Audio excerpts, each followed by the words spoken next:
Queria convidar você a abrir a sua Bíblia comigo em Malaquias, capítulo 4. Pedir para colocar para nós aqui nosso título da mensagem. Isso.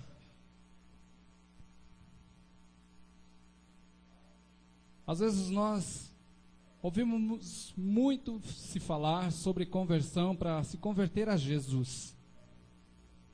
A pessoa, ela resolve mudar de vida, ela resolve caminhar com o Senhor e diz: essa pessoa se converteu a Jesus. Mas esse texto que nós vamos ler vai falar de uma outra conversão. Uma conversão dos pais aos filhos e dos filhos aos pais. Talvez essa palavra, queridos, que eu vou trazer hoje a você, nós cremos que Jesus é o médico dos médicos, amém? Mas assim como um médico, às vezes ele dá o remédio contra uma doença que já existe, mas também já existe hoje um trabalho dando vacina para que a doença não chegue. E essa palavra talvez chegue para você como um remédio, e talvez para você como uma vacina, para que você não viva e não enfrente o que nós vamos ver aqui na vida de uma família. Malaquias capítulo 4, versículos 5 e 6 vai dizer assim para nós: eis que eu envio o profeta Elias antes que venha o dia grande e terrível do Senhor, e converterá o coração dos pais aos filhos e o coração dos filhos aos pais, para que eu não venha e fira a terra com maldição. Amém? Vamos orar? Pede para o Senhor falar com você. Fala você com o Senhor, diz: Senhor, ministra a minha vida. Pai, em nome de Jesus, eu quero te agradecer, eu quero te louvar, Pai, pelas famílias que aqui estão. Eu quero te louvar por cada casa que aqui está sendo representada. E a minha oração, Pai, é que assim como o Senhor conhece todo o nosso interior, conhece todas as nossas necessidades, nossos sonhos, nossos anseios, que o Senhor vá de encontro, Pai, à necessidade de cada um nesta noite, através dessa palavra. Eu sei, Pai, que conforme eu vou ministrando, o Senhor vai fazendo com que de formas diferentes, Pai, essa palavra vá caindo no coração de cada um, isso conforme a sua necessidade. A minha oração, Senhor, é que nós possamos estar com o coração aberto, com nossos ouvidos atentos, àquilo que o Senhor tem para falar conosco nessa noite. Obrigado pela tua palavra, que é viva, que é eficaz, Pai, e que não volta para trás vazia. Eu te agradeço desde já, meu Pai, em nome de Jesus. Amém? Esse texto vai falar para nós sobre maldição, porque ele diz que a promessa seria enviado Elias para que convertesse o coração do pai ao filho, do filho ao pai, para que não viesse ferir a terra com maldição. Nós muitas vezes ouvimos falar e escutamos falar sobre quebras de maldições. Existem cultos especiais só para isso, culto de quebra de maldição, culto para quebrar os vínculos familiares do passado, culto para quebrar lá um vínculo com a avó, bisavó, com o avô, bisavô, com os parentes, aqueles que nos legaram de alguma forma alguns posicionamentos na nossa vida, e que daí eles dizem: você tem que quebrar isso para que a tua vida possa endireitar. Mas quando eu olho, a Bíblia sempre vai falar que Deus abençoa a geração do justo, a semente do justo, a descendência do justo. Ou seja, a partir do momento em que nós estamos andando com Cristo, a Bíblia diz que aquele que está em Cristo é uma nova criatura. E agora, então, a nossa preocupação não deve ser tão somente quebrar as maldições do passado. Também temos que se preocupar com isso para evitar que cometamos os mesmos erros que os nossos pais cometeram, que os nossos avós cometeram, mas que de alguma forma, a preocupação minha de hoje é que a gente não venha, não a ver as maldições que os nossos antepassados nos legaram, mas os comportamentos que hoje nós estamos deixando e que talvez lá na frente alguém vai estar dizendo para os nossos filhos e netos: vocês precisam quebrar as maldições que os teus avós legaram. E eu, como pai, eu não quero ser alguém que vai ser lembrado como lá na frente uma minha descendência tenha que fazer cultos de quebra de maldição porque eu fiz alguma coisa que precisa ser desligado para que ela vá adiante. Quando eu olho, pensando nisso, Então a minha preocupação não são com as maldições do passado, não tem a ver com os bisavós, com os avós, com os nossos pais. São com as maldições de hoje que tem a ver comigo e com você. Aquelas que têm a ver com a cultura que hoje nós estamos gerando dentro da nossa casa. Como está sendo o gerenciamento da nossa casa? Como está sendo o estilo de vida da nossa casa? O que os nossos filhos estão recebendo como legado para levar adiante? Porque o que vai ficar para eles é o legado, é o nosso estilo de vida, é o que eles aprenderam com o pai, com a mãe, aqueles a quem eles convivem. E quando nós paramos para pensar nisso, quem sabe nós precisamos olhar, porque isso tem tudo a ver com a nossa responsabilidade hoje como pais. Como eu falei, talvez para uns é remédio, para outros vacina, porque temos aqui jovens, você vai dizer, se está falando com pais, eu não sou pai ainda, mas um dia será. Um dia será. Tem a ver com a nossa responsabilidade, que repousa exclusivamente sobre os nossos ombros, de discernir, de perceber e de impedir que cresçam hoje na nossa casa, dentro da nossa família, comportamentos que ditem padrões, que lá na frente alguém vai dizer, você precisa quebrar essa linha de maldição. Eu não quero isso para mim. Quantos não querem isso para a sua linhagem? Eu não quero, querido. Eu não quero que lá na frente os meus netos, meus bisnetos, tenham que um dia ir participar de um culto para fazer quebra de maldição pelo que eu deixei de legado para eles. E pensando nisso, eu gostaria de estar vendo um modelo de família a não ser seguido. Um modelo de comportamento a não ser seguido. Eu falei a vocês que às vezes nós olhamos na Bíblia e tem os protagonistas, modelos a ser seguidos, e os antagonistas, modelos que nós temos que aprender o que não fazer, como não fazer em algumas situações. E eu queria com você, abra comigo lá em 2 Samuel capítulo 13, eu quero ver com você, porque quando falamos em maldição, quando falamos em comportamento familiar que gera uma tragédia, Davi e Absalão é um modelo de tragédia anunciada.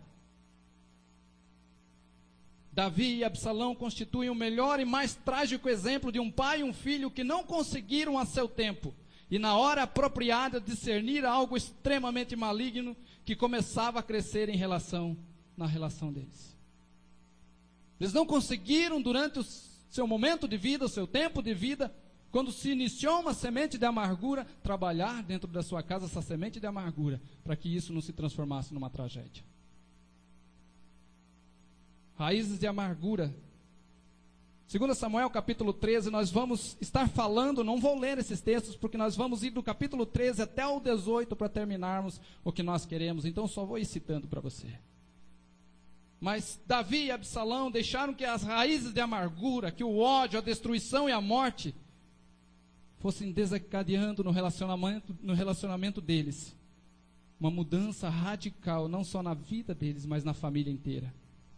Às vezes, um relacionamento entre um pai e um filho, uma mãe e uma filha, ela acaba gerando na casa toda um ambiente terrível de briga, de raiva, de amargura, de decepção, de desgosto. E os outros que estão em volta são como aquele filme que passou do Schwarzenegger, o efeito colateral. Os outros sofrem por efeito colateral. Não participaram da briga, não viram a briga, mas estão dentro daquele ambiente, então eles acabam provando da mesma coisa. Esse texto de Malaquias 4:5 diz que é condição imprescindível para que as maldições da família sejam canceladas, não apenas que você ore repreendendo-os, não apenas que você discirna o que houve no passado, mas que hoje o coração dos pais se convertam aos filhos e o coração dos filhos se convertam aos pais. É hoje, querido, é hoje. Hebreus faz questão de dizer 3 vezes, em Hebreus 3 e 4, por 3 vezes ele registra, se hoje ouvirdes a voz do Espírito, não endureçais o vosso coração. Então algumas coisas que às vezes nós vamos protelando, vamos cancelando e deixando para o dia de amanhã, a Bíblia diz, não se resolve amanhã, se resolve hoje. Algumas situações que não se deixa desencadear. Algumas pessoas dizem que um carro, ele é mais fácil de se frear quando ele está começando a descida. E é aí que entra nós precisarmos de discernimento do Senhor para nos mostrar aonde precisa colocar o pé no freio para que algumas coisas não desencadeiem uma tragédia. Se uma família não for capaz de discernir essas raízes de amargura e buscar reconciliação, perdão, diálogo, abraço e choro, se uma família não for capaz de colocar a cruz nos seus relacionamentos, não for capaz de colocar a cruz no meio da cozinha, no quarto, na sala, não for capaz de colocar a cruz nas gavetas mais íntimas dos sentimentos daqueles que moram dentro daquela casa, fatalmente aquela casa corre o risco de experimentar o que Malaquias diz, ser ferida com maldição. Quando nós olhamos Malaquias, quando nós olhamos aqui para a vida de Davi, nós olhamos que Davi, eu quero falar com você e talvez você diga assim, mas falando de cuidar do relacionamento da minha família, a minha vida é tão corrida, a minha vida é tão agitada. Eu quero começar falando a você que Davi também era um homem de ação, assim como muitas pessoas aqui hoje. A maioria que hoje que tem uma vida exacerbada, acossado por todo lado, compromisso para cá, compromisso para lá. Davi era rei, Davi tinha um reino para administrar, Davi tinha um povo para ele cuidar, um povo que chegava dia após dia, e ele lá sentado no trono, e cada um trazia suas questões. Lembra da questão do dia que Salomão estava sentado no trono para julgar, e chegou duas mulheres dizendo, olha, aquela mulher disse, comamos o teu filho. E agora nós olhamos, Davi também era um homem de ação. Quando eu olho, Davi tinha uma vida ocupadíssima, pois tinha um reino para administrar, decisões, povo para julgar, guerras para guerrear, emoções, estresse. Quantas pessoas aqui andam estressadas pela correria? Muitas vezes experimenta, chega no final da tarde, está estressadíssimo, os filhos não podem chegar perto, o marido não pode chegar perto, a esposa não pode chegar perto, eu estou estressado. Davi também era um cara estressado. Nós olhamos para os salmos, a maioria deles que ele escreveu, você vai ver um cara muito estressado. Se você olhar o Salmo 109, passa lá comigo rapidinho, eu vou mostrar para vocês um cara estressadíssimo. E olha que dizem que estresse é a doença do século. Agora, não, Davi era um cara estressado. Davi era um cara estressado.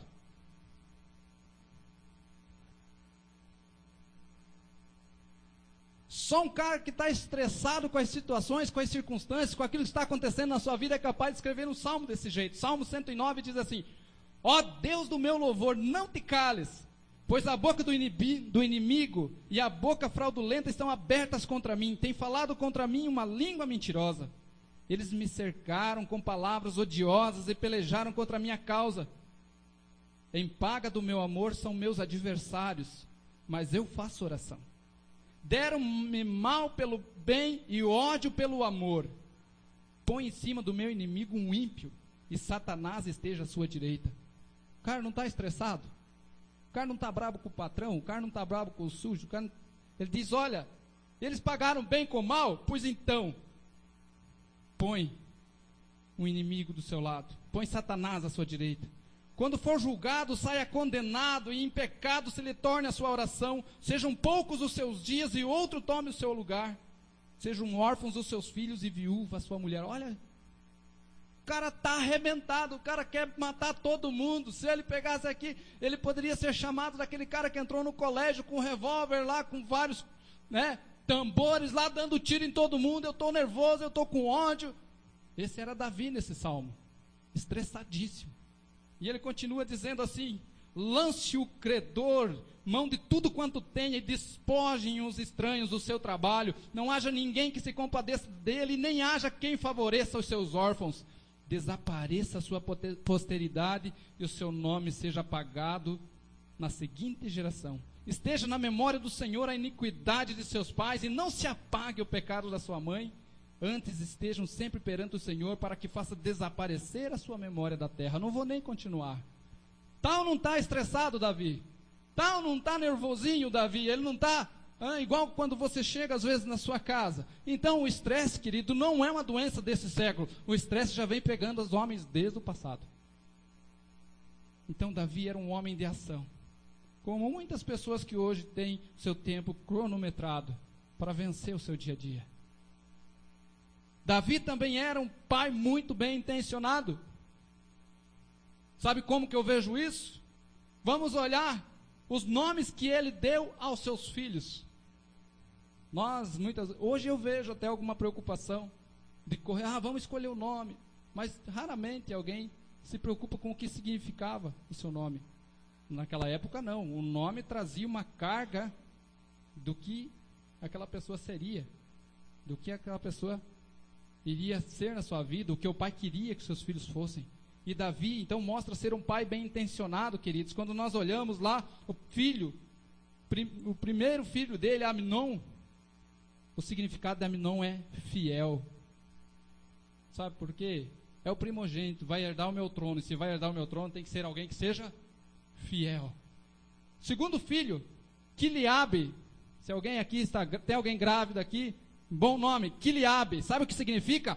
Como o seu pai. Ele vai dizer, essa é a carinha do papai. Já viram? Não, alguém diz, não é a carinha da mãe, não, é a carinha do pai. Pois então, quando nasceu Quiliabe, o seu segundo filho, ele diz, ele é como o seu papai. Ainda, nós olhamos Adonias, aquele que pertence a Adonai. Abençoa, está nascendo um filho, como nasceu aqui, né? A Beatriz, nasceu Adonias a Davi, e ele olha e diz, esse é do Senhor, esse pertence a Deus. Olha, um pai bem intencionado. Ainda temos Cefatias. Cefatias se come em partes, se não fatia se come inteiro, né? Brincadeira. Cefatias significa o Senhor julgou, né? O Senhor julgou. Aí nós temos um nome maravilhoso. Você nem sabia que Davi tinha um nome assim, Itreão. Alguém aí quer mudar de nome? A justiça permite. Itreão, mas olha o que significa: proveito para o povo. Olha os nomes que Davi ia dando aos seus filhos. Nomes com um projeto de vida, nomes com um propósito eterno, nomes com propósitos. Aí chega Salomão, ou Gidedias, o amado do Senhor. E aí nasce Absalão, ou Absalom, o pai da paz. Você imagina quais eram os sonhos de Davi para Absalão quando ele nasceu? Quando ele nasceu aquele menino e ele toma o menino no colo, ele diz, esse será o pai da paz. Quem sabe ele imaginou que seria Absalão, queria agregar o povo, queria cuidar do povo junto com aquele que reinasse, já que Absalão não era aquele que tinha a preeminência para o trono, mas esse vai ajudar a agregar as pessoas, esse vai agregar a família, esse vai agregar os parentes. Esse é o pai da paz. Queridos, ninguém põe um nome num filho assim, podendo imaginar que um dia ele vai ser transpassado por uma espada. Ninguém põe um nome num filho assim, imaginando que um dia ele vai gerar um golpe de estado e derrubar o próprio pai. Ninguém põe um nome num filho assim, imaginando que um dia todas as suas mulheres e concubinas vão ser possuídas pelo seu filho no terraço do palácio, uma vergonha nacional. Ninguém põe um nome num filho assim. Davi pôs o nome nos seus filhos com propósitos. Davi gerou filhos, sonhou com eles, sonhou o melhor para eles, colocou-os diante de Deus com a melhor das intenções. Quando nasceu a Jussara, aí eu falei, vai se chamar Jussara. Eu nem sabia o que significava. Mas eu fui olhando e pesquisando agora, olhando. A Jussara tem o mesmo significado que nós vamos ver aqui na frente de Tamar. Significa palmeira, planta sensível. Aí nasceu a Camila. Sabe o que significa Camila? Aquela que está de frente com Deus. Querido, você não olha para o teu filho e diz, esse vai ser uma desgraça. Esse vai se chamar infeliz. Esse vai se chamar o mentiroso. Não, você como pai, você sonha sempre o melhor, você projeta o melhor, você anseia o melhor. Davi era assim, Davi era um pai bem intencionado. Olha para quem está no seu lado e diz, Davi era um pai bem intencionado. Mas contanto Davi sendo um homem, um pai bem intencionado, ele não conseguiu transformar as suas boas intenções, não conseguiu transformar em investimento na vida dos seus filhos. Talvez ocupado demais. Do ponto de vista humano, nós poderíamos todos justificar a Davi, a correria que ele tinha, tantas demandas. Assim como nós, muitas vezes justificamos nossa ausência na vida dos filhos, são tantas coisas, como diz Roberto Carlos. Tantas coisas. Talvez fosse filhos demais, como gerenciar tantos filhos, só com as mulheres legítimas, 20. Às vezes dá uma canseira, 2, 1, 3.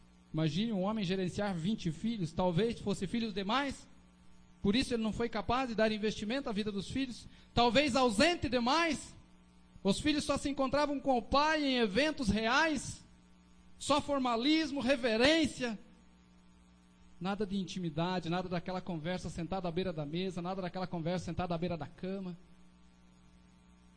E Davi não conseguia detectar que ele estava gerando uma bomba dentro da sua casa, na falta de relacionamento com seus filhos. Não adianta termos sonhos com nossos filhos, nem apenas fazermos orações por nossos filhos, nem apenas guardar dinheiro para os nossos filhos. Absalão tinha dinheiro, Absalão tinha castelo, Absalão tinha prestígio, era o mais bonito do reino. A Bíblia diz que ele era o mais belo do seu reino. Eu falei para a baixinha, quanto pesa o cabelo? Quem tem as suas madeixas maiores, as mulheres com cabelo maior, mesmo quando corta dá aquele massinho, pesa nada. Sabe quanto pesava o cabelo de Absalão? Ele cortava uma vez por ano, a Bíblia diz. E quando ele cortava, o cabelo dele dava 1,5 kg de cabelo. 1,5 kg de cabelo. Era aquele cara, Brad Pitt da época. Mas ele não queria tudo isso, ele não queria dinheiro, ele não queria castelo, ele queria um pai. Ele não queria um rei que dissesse, vem aqui súdito, beija a minha mão, o que você precisa. Ele queria um pai. Ele não queria um general de guerra que arrancasse a espada e saísse conquistando tudo. Ele queria um pai. Ele queria um pai. Ele não queria um homem capaz de resolver os problemas de todo mundo. Ele queria um pai que sentasse e ouvisse a angústia do seu coração. Davi não foi capaz de fazer isso. As principais áreas de fraquezas de Davi são evidenciadas em sua desastrosa relação com seu filho Absalão. Ela começa aqui nesse capítulo 13 que eu mandei você abrir. Eu pedi para você abrir, perdão. Começa com Amnon batendo os olhos em Tamar. E ele olha para aquela que ele deveria ver como sua irmã, e ele não vê mais a sua irmã, ele vê uma mulher. E ele a deseja, e ele planeja, com a ajuda de um primo, que lhe dá uma ideia dos diabos, e ele acaba por violentar Tamar. Quando ele faz isso, Tamar é irmã de Absalão. Absalão espera que o pai faça alguma coisa, afinal, ele é o pai da casa, ele que tem a responsabilidade de administrar os problemas da casa. O pai não faz nada, ele pega e leva a irmã morar com ele. Por 2 anos Tamar vai morar com Absalão, 2 anos ele esperando que o pai tomasse uma providência com Amnon, por 2 anos ele esperando que o pai chamasse Tamar, dizendo, vem cá filha, aconteceu isso com você, mas o pai está aqui, o pai está aqui. Mas nem isso Davi foi capaz de fazer. Depois de 2 anos Absalão não aguenta mais, ele planeja no seu coração, o diabo engendra um plano no coração dele para matar o seu irmão. Ele chega para o pai e diz, pai, o teu servo aqui, chegou o tempo da tosquia, eu vou tosquear minhas ovelhas, eu vou dar uma festa, manda os servos irem festejar comigo. Ele chega de mansinho, e quando ele diz, manda os servos ir festejar comigo, Davi diz, não filho, nós vamos ser muito pesados para você. Ele diz, não pai, então manda Amnon. O pai sabia o que estava no coração de Absalão, quando ele diz, manda Amnon. Davi diz, não filho, por que você quer Amnon? Por que tem que ser ele? Leva todos os teus irmãos, leva todos os meus filhos. Certo, ele achava que os filhos iam ser barreira, iam ser escudo para o que Absalão estava planejando fazer com Amnon, mas a Bíblia diz que não adiantou. Quando Amnon chega lá, ele planeja embebedá-lo e mata Amnon.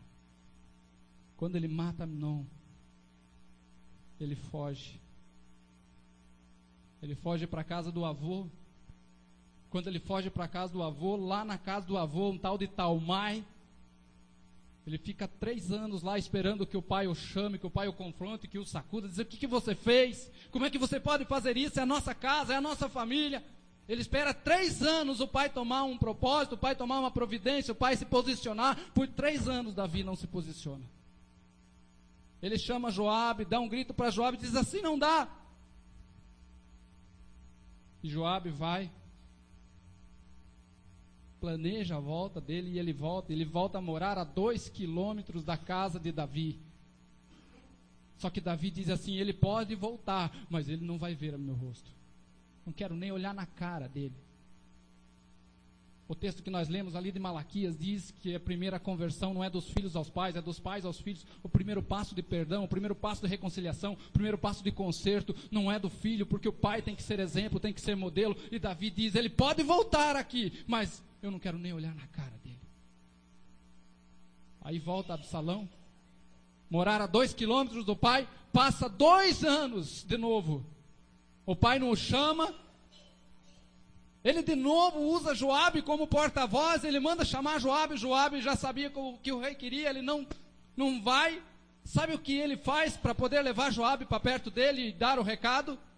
Ele pega, tem um terreno vizinho com Joabe, de cerca, ele manda os seus servos tacar fogo no terreno de Joabe. Quando ele está com fogo no terreno de Joabe, Joabe vem até ele, diz, o que foi que você fez? Ele diz, você não vinha, eu queria falar com meu pai, você não vinha levar o recado, por isso eu fiz isso. Aí dei o recado que ele manda para o pai, ele diz assim, diga para o meu pai que me mate, mas pelo menos que me olhe na cara. Sabe o que ele está dizendo? Meu pai não é capaz de vir conversar comigo, não é capaz de dialogar comigo, não é capaz de sentar comigo, não quer tratar da minha alma, pelo menos então capaz dele ir no meu velório. Capaz dele ir no meu velório, talvez ele vá ali no caixão, ele consiga vir e olhar no meu rosto, já que ele não quer olhar na minha cara. Quando ele dá esse recado, dizendo, Davi, diga ao meu pai que me mate, mas que me veja o rosto, Davi diz, não traz o menino. Fico imaginando Absalão, pensando, faz 2 anos que eu não vejo o pai. Aconteceu tudo o que tinha que acontecer, mas eu vou me encontrar com o pai. Absalão se arrumando, se preparando, pedindo lá para os seus ajudantes, seus servos, lhe preparar. Hoje eu vou ter um encontro com meu pai. Quando abrem-se as portas do palácio, quando ele vai entrar no palácio, a Bíblia diz que ele chega, se prostra diante de Davi. Davi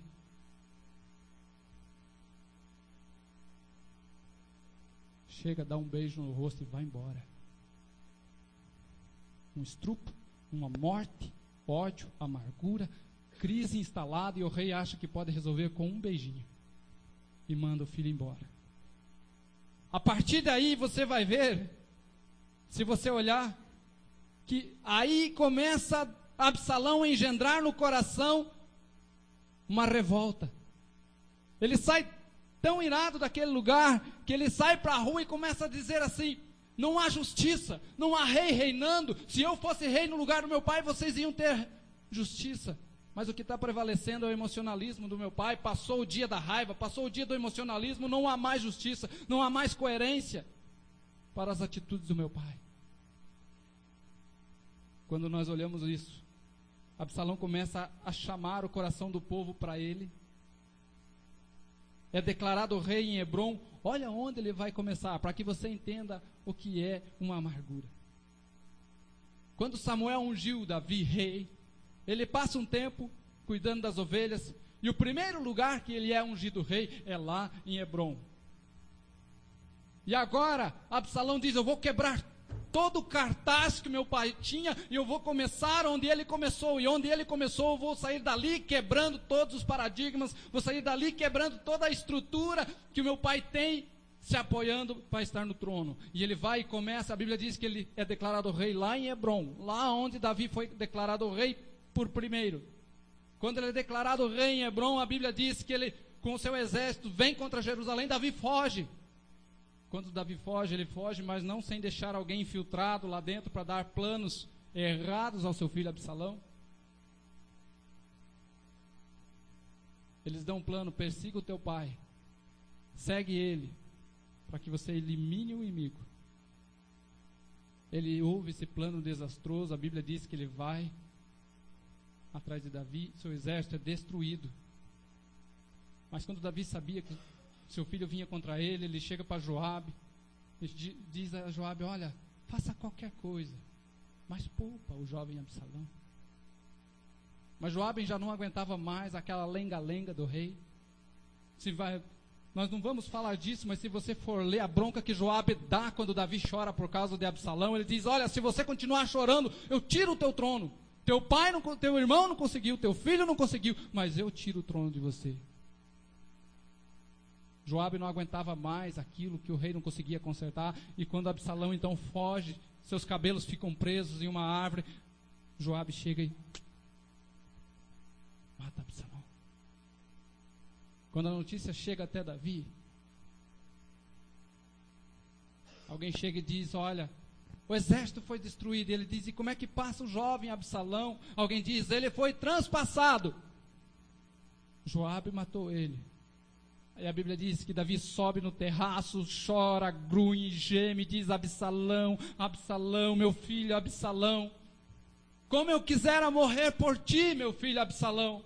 Agora ele quer morrer pelo filho, mas foi incapaz de tratar uma situação dentro da sua casa. Nós não podemos esperar perder alguém de dentro da nossa casa para chorar e lamentar por ele. Davi diz: meu filho Absalão, meu filho Absalão, meu filho Absalão, quem me dera morrer por ti. Queridos, esse Davi dessa história não é um modelo a se imitar. Davi era um homem segundo o coração de Deus, porque era alguém capaz de dar resposta de quebrantamento numa hora oportuna a Deus, mas ele não foi capaz de usar isso e transformar isso num projeto de vida que fosse capaz de agregar e abençoar a sua casa, a sua família. Não há como, queridos, nós dizermos que vivemos com Deus, se convertemos a Deus, sou convertido a Jesus Cristo, mas o meu coração não é convertido à minha família, meu coração não é convertido aos meus filhos, porque se essa conversão aqui não acontece, é porque essa aqui também não é real. Davi aqui não é um exemplo a ser imitado. Davi aqui é um exemplo a ser aprendido do que não fazer com a nossa casa. O que podemos aprender com esse Davi descrito? Que lições nós podemos tirar dessa tragédia? Primeiro, eu quero que você fale com o irmão que está do seu lado.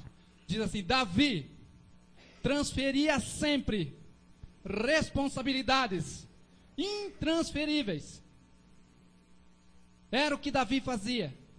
Ele transferia aos outros a responsabilidade que era do pai, responsabilidade que era dele como aquele que gerou e que criou.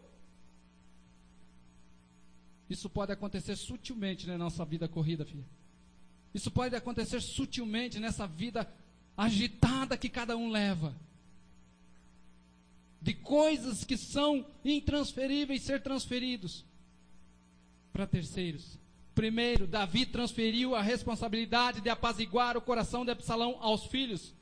Quando Absalão chega e diz: pai, me manda Aminon, ele diz: não, filho, leva todos os filhos juntos, leva todos os teus irmãos juntos. Ele achava que os irmãos talvez impedissem de acontecer uma tragédia, eles iam ser um escudo para a tragédia. Transferiu a responsabilidade de apaziguar aquela situação aos irmãos. Transferiu a responsabilidade do tratamento da alma de Absalão para o sogro. Por 3 anos ele deixa Absalão na casa de Talmai, o avô, mas o avô não ia muito com a cara dele. Afinal de contas, Maacá, sua filha, nunca teve proeminência nenhuma no reino. Davi era doidão por Batseba. Você não vê falando de Maacá nos relacionamentos de Davi, mas é a mãe de Absalão. Colocou o filho no lugar errado para receber tratamento na alma. Colocou no lugar errado. Transferiu a responsabilidade para um assessor, para que tramasse a volta para casa. Foi Joabe que teve que fazer todo o parâmetro de negociação para que Absalão viesse de lá onde ele estava exilhado e voltasse a morar próximo de Jerusalém. O pai não conseguia engendrar um plano que pudesse começar a trabalhar o coração do filho para uma restauração, para um tempo de perdão. A minha pergunta, querida, é: a quem está sendo transferida a responsabilidade de administrar a alma dos seus filhos? A quem está sendo transferida a responsabilidade de administrar a alma dos seus filhos? Aos filhos mais velhos? Aos avós? À escola? O pior ainda, a malhação? A escola bíblica? A igreja? Querida, essa responsabilidade é intransferível. A alma dos nossos filhos vão ser cobrados de nós. A Bíblia diz que os filhos são herança do Senhor. Não estou dizendo que você não pode deixar com o avô, não pode deixar com alguém, não, que não estou dizendo isso. Estou falando de cuidar da alma, pastorear a vida do seu filho, cuidar dos seus sentimentos, ter tempo para sentar com ele e dizer: filho, como é que você está? Filha, como é que você está? Como vai você na escola? Como vai você? Às vezes está chegando numa idadezinha aí, como vai? Porque a gente olha para os filhos da gente, sempre é o nosso bebê, mas chega de uma altura em diante, os olhos dos outros não é assim, começa a ficar maior, aí a mocinha tem um piazinho, começa a bater os olhos, de sentar com eles, pastorear a vida deles. Nosso primeiro lugar para sermos igreja é na nossa casa, e o pastorzão, pai, é você, a pastora, mãe, é você. Não transfira responsabilidades que são tuas. Ah, minha filha está lá na frente do Facebook todo dia, então ela está bem. Não está bem, não. Se você não cuidar da alma dela, o diabo vai um dia tirar ela de você, e daí não adianta dizer: ah, Absalão, quem me dera morrer por ti. Não adianta. Cuide hoje. Aprendemos também que Davi era capaz de vencer gigantes. Dá para dizer isso para o teu irmão? Davi era capaz de vencer gigantes, mas não sabia confrontar os filhos, olho no olho. Queridos, a dificuldade dentro da nossa casa, os problemas dentro da nossa casa, é nossa responsabilidade de gerenciar. Absalão, ou Amnon, quando começou ali todo aquele caso com Tamar, Davi pode dizer: que é isso, filho, que é isso que eu estou vendo? Você está com desejo pela tua irmã? Dizer: Absalão, que é isso que eu estou vendo? Você está com ódio do teu irmão? Você está revoltado com teu pai? Você está revoltado com a tua família? Mas Davi não conseguia. Ele deixava a água correr debaixo da ponte. E quando ele deixou a água correr por debaixo da ponte, ele pagou caro por isso. Talvez por cansaço. Essa talvez seja uma das nossas mais boas desculpas que damos. Cansaço. Talvez por culpa. O caso de Davi com Batseba deixou um rastro pior do que imaginamos. Davi foi perdoado, escreveu o Salmo 51 pedindo perdão, mas agora ele não tem coragem de olhar nos olhos dos filhos e repreendê-los, porque ele chega e diz: você não pode desejar uma mulher que não é tua. Ele não podia dizer: mas você desejou a Batseba. Ele ia chegar para Absalão e dizer: você não pode querer matar o teu irmão que é inocente. Ele diz: mas você matou um inocente para tomar a mulher dele.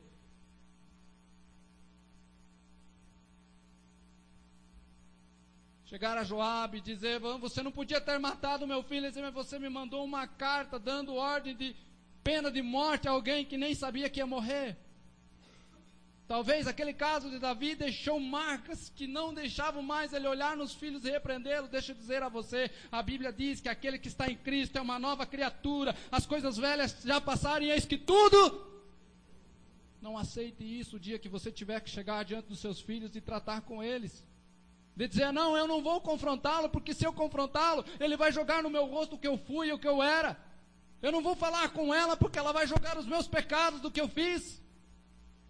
Talvez, queridos, os erros do passado que nós tivemos, foi ruim, foi, mas hoje, quando nós estamos em Jesus, seja base para nós termos autoridade para tratar com os nossos filhos, dizer: sim, filho, eu fiz, aconteceu, mas eu fui lavado no sangue de Jesus, e hoje eu estou aqui para dizer para você: não siga por aí, porque esse não é o caminho. Eu não quero chegar lá na frente e ficar gemendo e dizendo: Absalão, Absalão.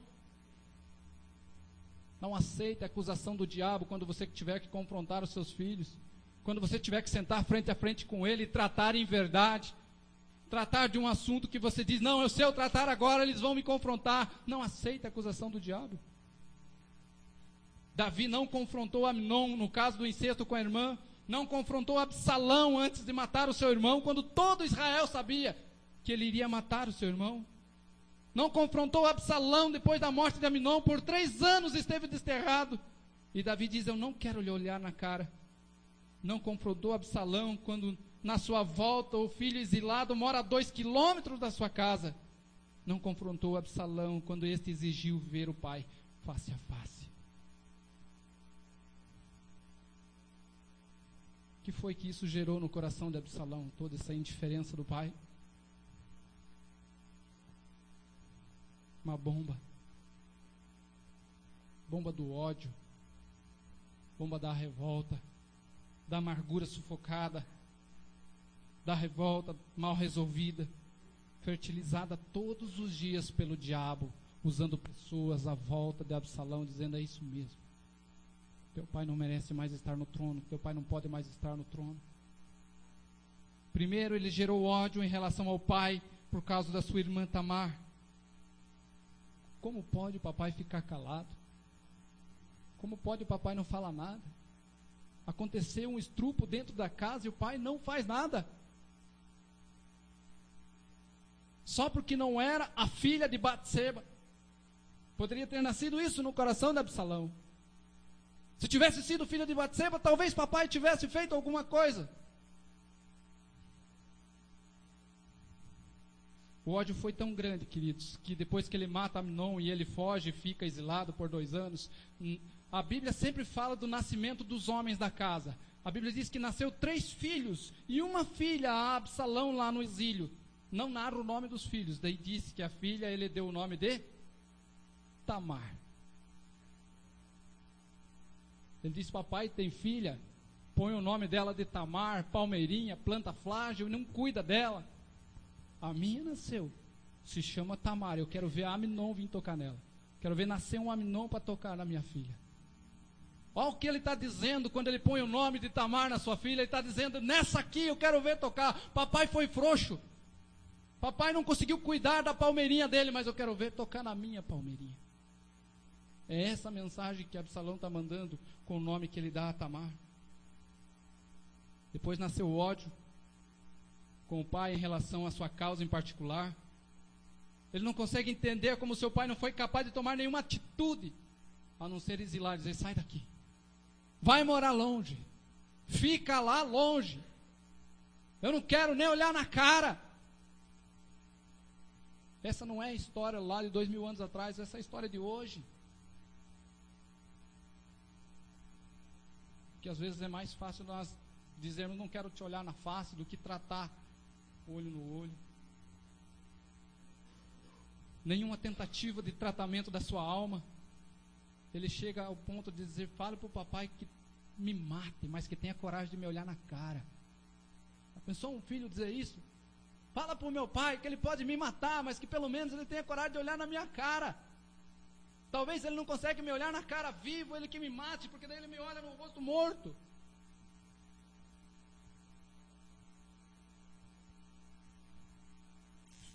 Filhos não precisam de amor teórico. Escuta isso, querido. Filhos não precisam de amor teórico. Filhos não precisam de carinho nos seus pecados. Filhos precisam de verdade, de sinceridade, de olho no olho, de perdão sério. Gosto de ver pais que festejam suas conquistas mais simples e choram com eles e por eles quando as suas vidas precisam de ajuste e alinhamento. Depois surgiu o ódio dos pecados passados do pai. Quando lhe dá o golpe de estado, olha isso, quando ele dá o golpe de estado no pai, ele chama para ser o seu conselheiro pessoal, um cara chamado Aitofel. Sabe quem é Aitofel? Pai de Batseba. Sabe quem é Batseba? Aquela que Davi matou por ela. Diz: agora eu vou ferrar o papai. A Bíblia diz que esse Aitofel, os conselhos dele eram tão sábios, os conselhos dele era tão certeiro, que a Bíblia testifica assim: palavra de Aitofel, palavra de Deus. Davi chega ao ponto de que quando ele descobre que Aitofel é o conselheiro de Absalão, ele faz uma oração, ele diz: Senhor, transtorna os conselhos de Aitofel. Porque ele sabia que se Aitofel aconselhasse Absalão e nada fosse feito, ele estava quebrado.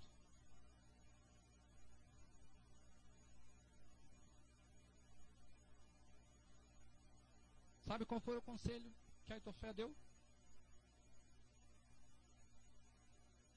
Teu pai,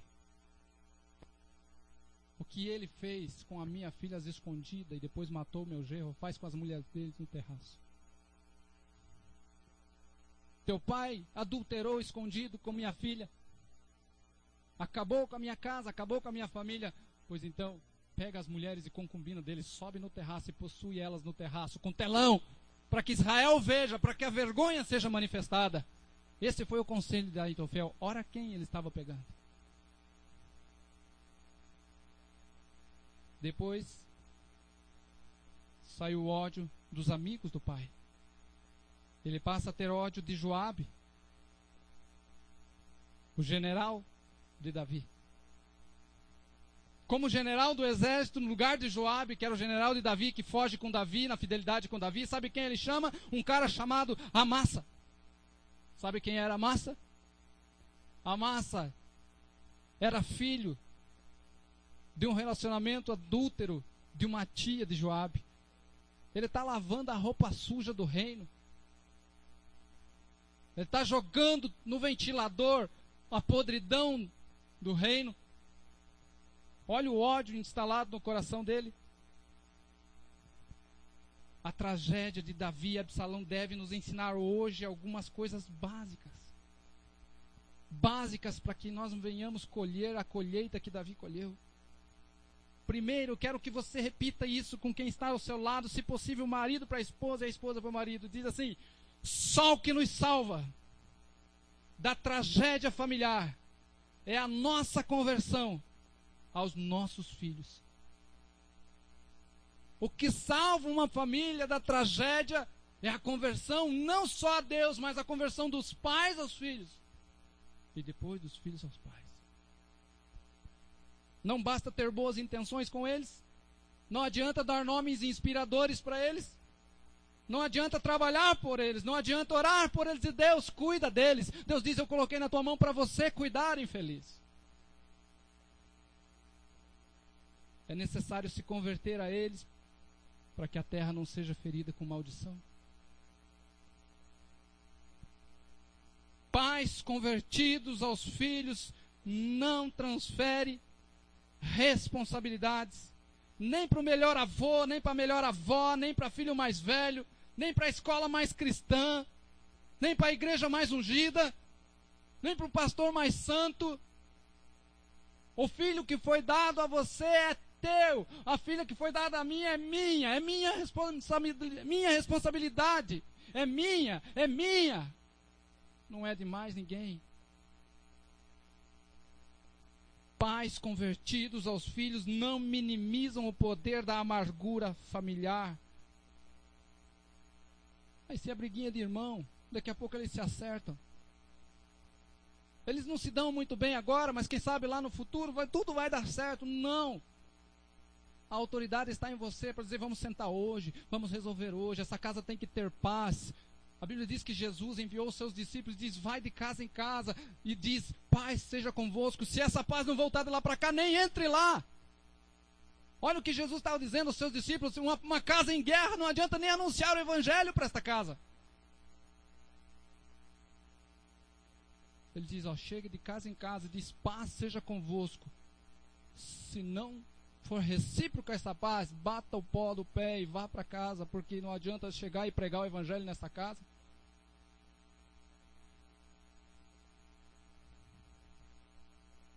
Levam a sério e gerenciam a restauração da paz entre os irmãos. Às vezes eles vão mesmo se estranhar, às vezes eles vão mesmo estar se pegando, mas você é o parâmetro apaziguador daquele lugar. Você é o parâmetro de dizer: esse negócio vai acabar aqui. Puxa a cinta, meu filho. Puxa a cinta. Pastor, mas a Constituição diz que agora tem a lei da palmadinha, não pode... Querida, a primeira Constituição que eu tenho que obedecer é esta aqui. E esta aqui diz assim, fustiga o teu filho com vara, nem assim você o matará e livrará a sua alma. Aí, a polícia diz assim: você não pode dar uma chinelada no teu filho. Aí eles metem bala de borracha nele. Eles dizem: você não pode tratar a moral dele com vara. Aí eles têm bomba de efeito moral para tratar aqueles que não tiveram sua moral tratado dentro da casa.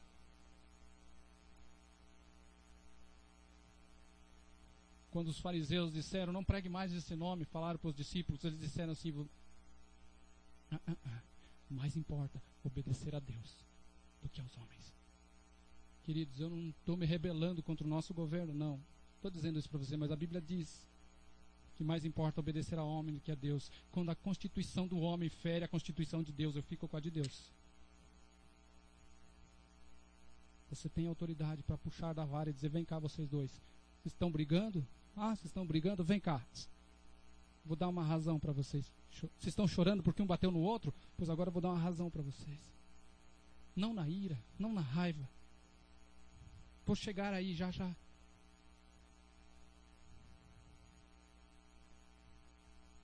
Davi era um homem melhor do que eu e você.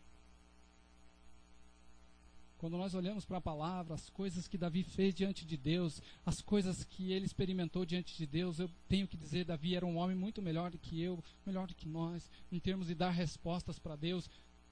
Aminon estrupou Tamar dentro da casa, Absalão matou Aminon, Salomão matou Adonias, Adonias odiava todo mundo. Se isso aconteceu com Davi, pode acontecer contigo, pode acontecer com você, meu irmão. Vigia. Vigia.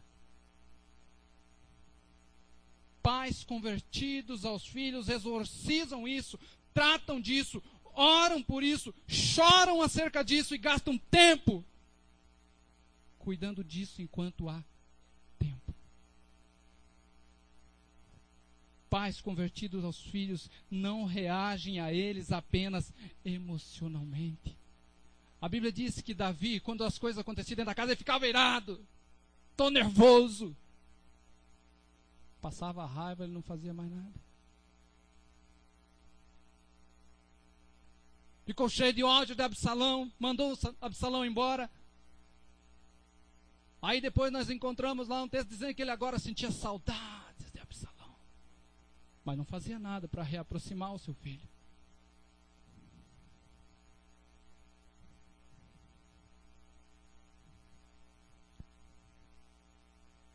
Davi, da Bíblia, ficava enfurecido com cada notícia de tragédia na sua família, mas era incapaz de transformar essa indignação em correção justa e necessária. Aí que eu digo para você, querido, o cajado da autoridade está na tua mão, meu pai. Está na tua mão, mamãe. Não havia nenhum senso de justiça, nenhum senso de princípio. Filhos não carecem de pais emocionais, que só são capazes de gritaria, espancamento, brutalidade. Está acontecendo alguma coisa? Se passa longe da casa, não precisa ter um megafone gritando lá dentro. Passou a raiva, não acontece mais nada. Mas sim, eles carecem de pais que agem com senso de justiça, de princípio, de verdade, de coerência. Porque bater no filho porque está com uma latinha de cerveja na mão, enquanto tem uma garrafa de pinga na geladeira, isso é uma incoerência. E integridade. Querido, quando muitas vezes você vai corrigir seu filho, talvez você até esteja nervosinho e vai corrigi-lo. Mas não pare nisso. Não pare aí. Esses dias, aconteceu algo aqui em casa. E eu tive que corrigir minha filha. Estava bravo. Mas sentei com ela, disse, sabia que isso que aconteceu eu preciso corrigir, né? Pois é. Na falta de vara eu chamo a Super Nani. Sabe quem é a Super Nani? Apresento a vocês a Super Nani lá de casa. Diz, vem cá.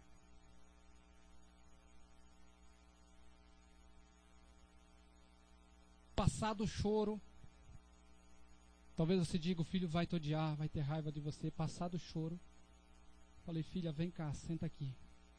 Abri a Bíblia, Hebreus capítulo 12, abre lá comigo.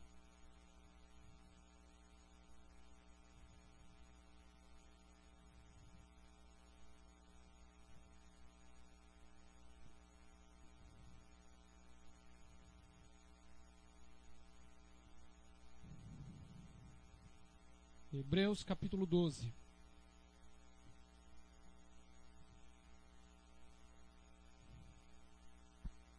Versículo 6.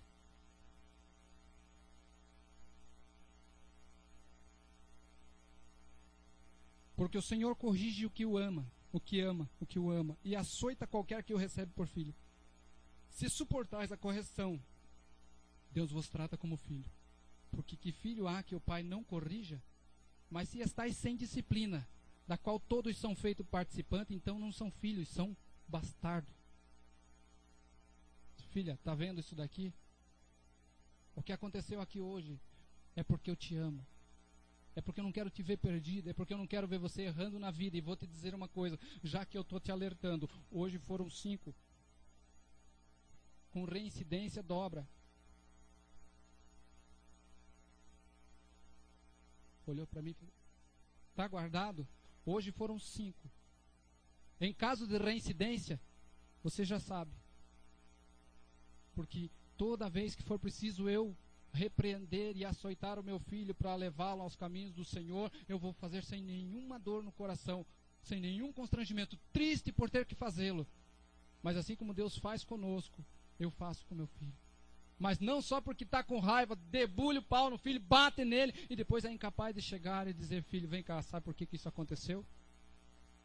Porque eu não quero lá na frente ficar chorando porque você tomou um tiro, porque estava junto com o traficante, porque você aconteceu isso, foi violentada porque estava lá nas amizades perdidas. Pai, mãe, essa autoridade está em nós. Não estou mandando, o pastor está fazendo apologia ao espancamento. Não estou fazendo isso, querido. Cada um tem o seu formato de educar e tal. Tem muitos que dizem, eu sou contra bater. Seja contra. Seja contra. Não use a vara quando for necessário. Mas depois não se queixe o dia que chegar um filho, uma filha com a marca de borracha, porque a polícia teve que atirar nela porque você não corrigiu. Pais convertidos aos filhos não fogem de seus pecados da juventude, antes os resolve a seu tempo diante deles. Queridos, eu falei aqui no curso de MMI que o meu maior desafio desse grupo foi ministrar ao meu genro e à minha filha. Porque a minha filha, as nossas filhas, elas foram espectadoras e elas foram protagonistas coadjuvantes de uma família que estava indo à bancarrota, se destruindo, e eu era o pivô. Eu podia dizer, agora eu não posso mais corrigir. Agora eu não posso mais chegar e repreender os meus filhos, não posso mais ensinar. Mas para mim, queridos, hoje, quando eu olho, ministrando as minhas filhas e ministrando a minha casa, dizendo, olha, não é por aí o caminho, não vá por aí, porque eu sei que é podre, que não tem nada nesse caminho a não ser morte. Eu me sinto nessa responsabilidade. Só se por um lado, irmãos, eu quero falar com os jovens que estão aqui agora, os que ainda não... Quantos aqui são aqui que não casaram ainda? Isso. Mas eu vou falar com todos os filhos em geral, afinal, casados ou não, todos somos filhos. Se só o que salva uma família da tragédia familiar é a conversão dos pais aos filhos, só o que salva um filho da tragédia pessoal é a sua conversão aos seus pais. É a sua conversão aos seus pais. E para isso eu quero deixar 3 lições para você, filho, filha, que está aqui nessa noite. Você não está fadada a ser um produto dos pecados dos teus pais. 2 Coríntios 5,17 diz, pelo que, se alguém está em Cristo, é uma nova criatura, as coisas velhas já passaram e eis que tudo se fez novo. Ah, eu sou assim revoltadinho, revoltadinha, porque a minha casa era uma desgracinha. Não, se você quiser ser diferente, você faz diferente. Eu conversava com alguém esses dias aconselhando, dizer, você pode escolher viver essa vida desgraçada que você vê dentro da tua casa, ou você ser lá um lírio no barro, mas ser um instrumento de Deus naquele lugar para transformação. É aquilo que eu falei esses tempos, é a graça da garça, a habilidade da garça de andar no barro e ter as suas plumas brancas.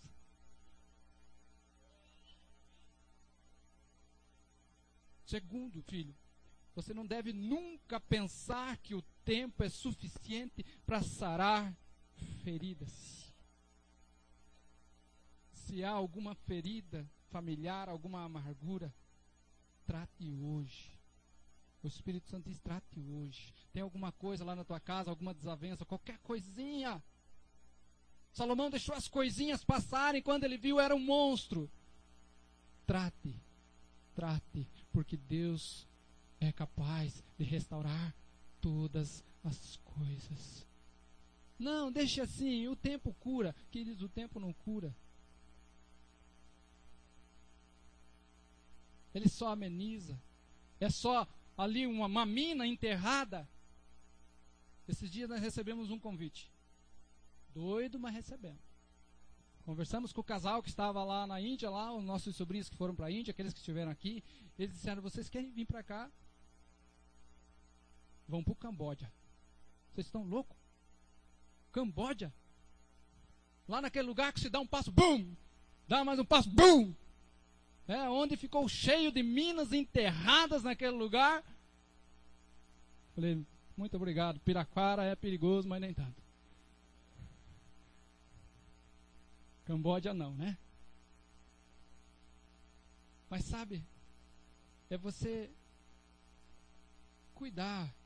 Não achar que o tempo é suficiente para sarar feridas que você tem com seu pai e sua mãe. Eu nunca perdoei minha mãe por isso. Eu nunca perdoei meu pai por isso. Eu nunca perdoei os meus filhos por isso. Não deixe isso seguir na sua casa. Terceiro, você deve tomar cuidado para não cair nas teias das amarguras familiares que são tão sutis. Cuidado com os ressentimentos bobos. Cuidado com os desentendimentos corriqueiros do dia a dia.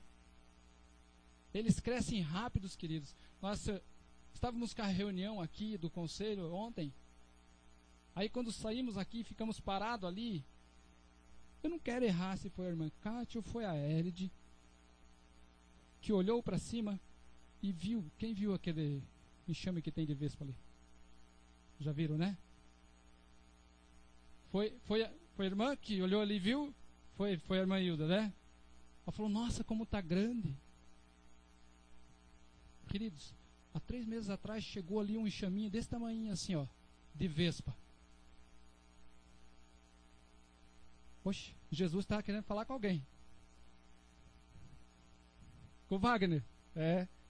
Já que ele não está aqui, né? Vou falar com ele por telefone. Ela olhou assim e disse, nossa, como cresceu esse enxame. Assim, ó, de uma hora para outra, as vespinhas, ó. Pois o diabo põe vespa nos nossos ressentimentos para crescer de uma hora para outra. Você está vendo lá que tem um início, um enxame de vespa? Vai lá, querido, e taque fogo. Fogo do Espírito Santo. Fogo da palavra. Fogo da presença de Deus na sua casa, amém? Fica em pé comigo.